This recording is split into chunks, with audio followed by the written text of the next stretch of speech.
अच्छा हाणे हे तव्हां ॾे मां सॉल्यूशन प्रैक्टिस क्वेश्चन मोकिलियो। हाणे इनखे थोरो सॉल्व करे वठो। चए थो हिकिड़े स्कूल में 90 गर्ल्स आहिनि, यानी जेकी छोकिरियूं आहिनि उन्हनि जो तइदादु केतिरो आहे 90।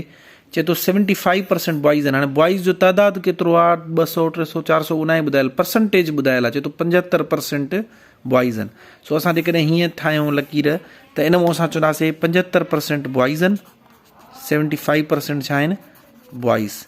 ऐं ज़ाहिरी ॻाल्हि आहे जेकॾहिं 75% बॉइज़ आहिनि त गर्ल्स घणा परसेंट थींदियूं, अंडरस्टूड आहे 25%। हे छा आहिनि गर्ल्स आहिनि। ठीकु आहे। हाणे बॉइज़ जो तइदादु त नाहे ॿुधायल, पर गर्ल्स जो तइदादु ॿुधायल आहे, घणो आहे 90। ठीकु आहे। हाणे बॉइज़ जो तइदादु जेकॾहिं अची वेंदो त पोइ असांखे टोटल जेको आहे सो ख़बर पइजी वेंदी। सो हाणे असां जेको गिवन डेटा आहे उहो लिखंदासीं। डेटा में असां लिखंदासीं percentage is equal to percentage part ऐं टोटल। ॾिसंदासीं कहिड़ियूं कहिड़ियूं शयूं मिलियल आहिनि। परसेंटेज हाणे हिते अगेन तव्हांखे ख़्यालु करिणो आहे, जेकॾहिं तव्हां पार्ट खणो था हे यानी छोकिरियुनि जो तइदादु घणो आहे 90, त परसेंटेज बि छोकिरियुनि जी लिखंदव, घणी लिखंदव 25। जीअं पोइ में तव्हांखे ॿुधायमि त 75 सिर्फ़ु इन करे ॾिनो अथऊं जीअं तव्हां उन मां हे कढी सघो या अज़्यूम करे सघो त 75% बॉइज़ आहिनि त 25% गर्ल्स हूंदियूं। हाणे तइदादु छोकिरियुनि जो आहे त परसेंटेज बि छोकिरियुनि जी रखंदासीं। ठीकु आहे। सो परसेंटेज 25, गर्ल्स जो तइदादु घणो आहे 90, टोटल केतिरो आहे ख़बर न आहे। हाणे फार्मूलो लिखंदासीं percentage is equal to part upon total into 100। हाणे वैल्यूज़ हिन में पुट कंदासीं त परसेंटेज जी जॻह ते कहिड़ो वैल्यू लिखंदासीं 25। ठीकु आहे। टोटल जी जॻह ते छा वैल्यू लिखंदासीं ख़बर न आहे, इन करे टी लिखंदासीं। टी लिखो, एक्स लिखो, तव्हांजी मर्ज़ी। पार्ट जी जॻह ते घणो लिखंदासीं, पार्ट जी जॻह ते 90 लिखंदासीं मल्टीप्लाइड बाय 100।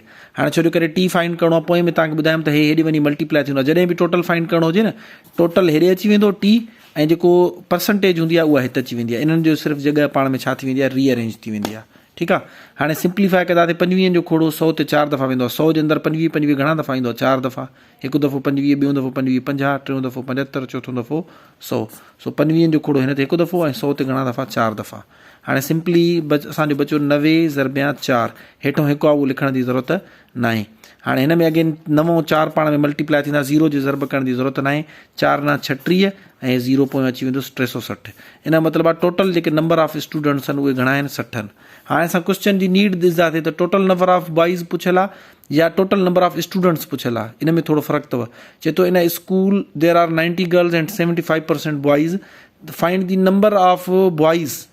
ठीकु आहे। हाणे ईअं न हुजे त ऑप्शन ए में तव्हांखे ॾिनल हुजे 360 ऐं तव्हां चिमके ते बंदूक ठका कढाए छॾियो। हे त टोटल नंबर ऑफ स्टूडेंट आहे। स्टूडेंट में मुराद आहे हिन में बॉइज़ बि शामिल आहिनि, गर्ल्स बि शामिल आहिनि। ठीकु आहे। 90 असां जूं गर्ल्स आहिनि त बाक़ी बॉइज़ घणा बचंदा 270।